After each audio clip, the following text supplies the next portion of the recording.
D'accord, bonjour. J'espère que vous êtes prêts pour le deuxième panel. Notre panel, c'est de l'ambition à l'action.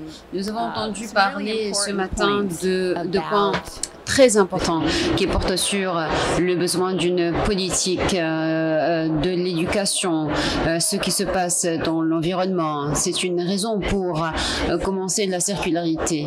Ce panel est une discussion qui va vous inclure, je l'espère. Si vous avez un commentaire ou quelque chose à dire, levez la main. Nous serons très heureux d'impliquer et de faire participer à l'assistance. Nous allons parler de la circularité et ce que cela signifie. Notamment dans cette conversation, on parle de la circularité dans le secteur du textile. Nous avons besoin de recycler les déchets. Il y a des gens qui n'appellent pas ça le déchet. Dans notre organisation, on dit c'est du textile utilisé. Et donc, nous allons utiliser du matériel parce qu'on a besoin de l'utiliser, de promouvoir son utilisation. Nous allons avoir un débat, ce que cela signifie de créer un système circulaire. On ne parle pas de recyclage seulement, ça doit y avoir un système en place pour faire la transition.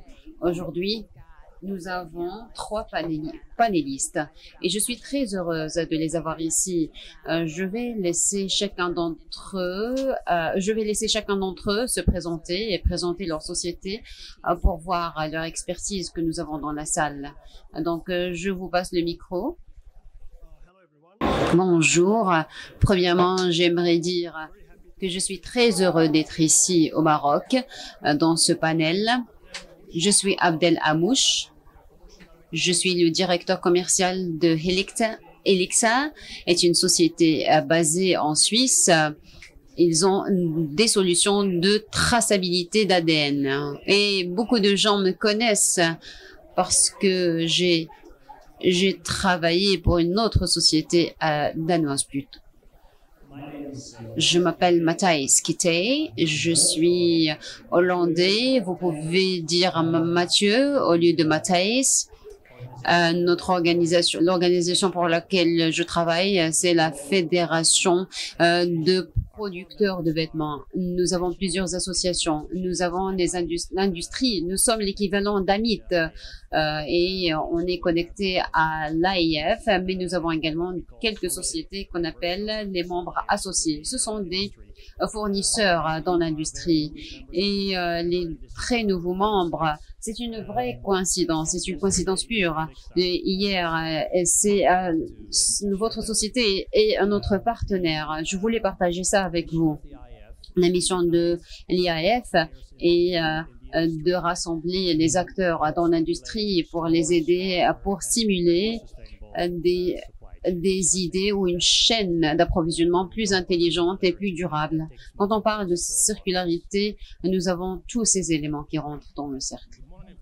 Bonjour, je m'appelle Sohaib Afesh. Je suis le représentant de Upper Maze. C'est un groupe de l'industrie Allotex.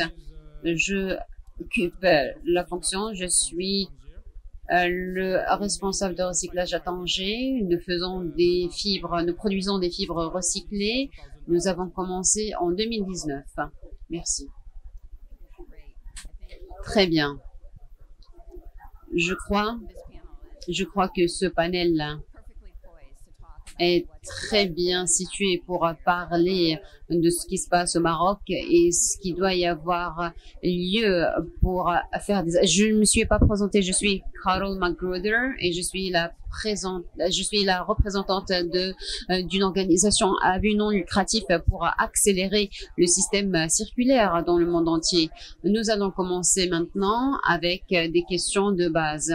Est-ce que vous pouvez nous parler des capacités actuelles et l'infrastructure au Maroc? Merci. Eh bien, si vous voulez parler d'infrastructure, maintenant, l'infrastructure est réelle.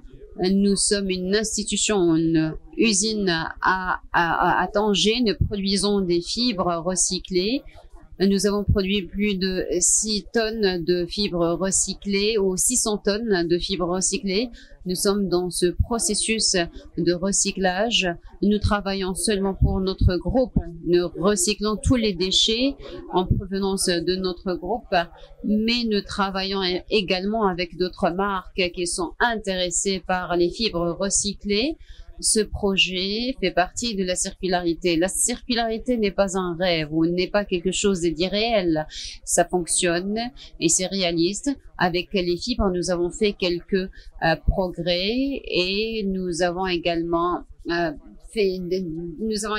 la laine avec du coton et de la fibre. On parle d'une composition naturelle, de ressources naturelles. Alors nous tentons de donner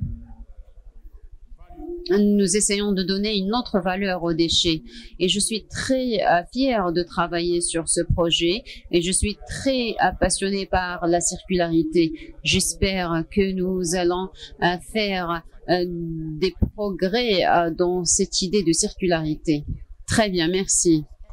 Vous savez, en parlant de vos activités, vous travaillez avec quelques marques, vous utilisez des fibres recyclées, mais comment peut-on transformer tout le système?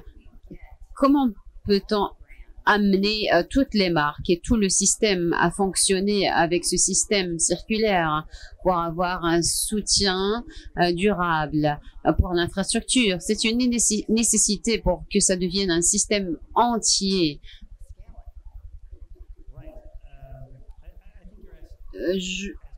Vous posez deux questions. Vous avez deux questions dans une seule. Quel type d'investissement, de quel type d'investissement s'agit-il et de quel type d'infrastructure? Et comment peut-on amener les marques et les compagnies ou les producteurs à nous rejoindre? D'un point de vue de production, nous avons plusieurs sociétés. Vous avez les sociétés de front, comme mon collègue. Ils y vont. Ils n'ont pas besoin d'encouragement. Mais il y a un groupe au moyen, donc ce sont les groupes qui souhaitent faire ce changement et qui a besoin d'un soutien. Et à ce moment-là, on peut améliorer leur production pour que le recyclage, par exemple, au Maroc, qu'est-ce qu'il faut?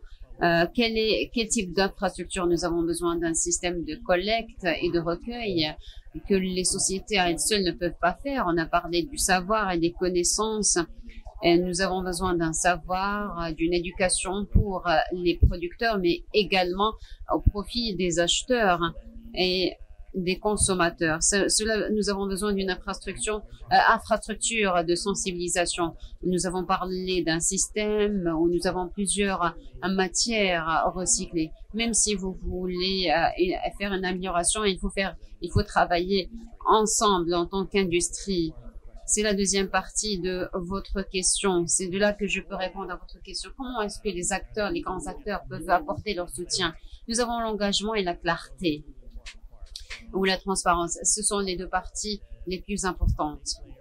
Les grands acteurs doivent être clairs sur l'expression de leurs besoins et quelle est leur destination. C'est relatif à la législation, c'est relatif à leur propre stratégie. Et nous avons besoin d'un engagement. Et pour ce faire, ils ont besoin d'une mentalité industrielle. On ne parle pas seulement de relations entre individus et le producteur qui est très transactionnel. Mais là, nous avons une infrastructure ou une industrie dans un pays. Si on a besoin d'investissement, quelles sont les incitations? S'ils ne participent pas, eh bien, nous n'allons pas atteindre l'objectif.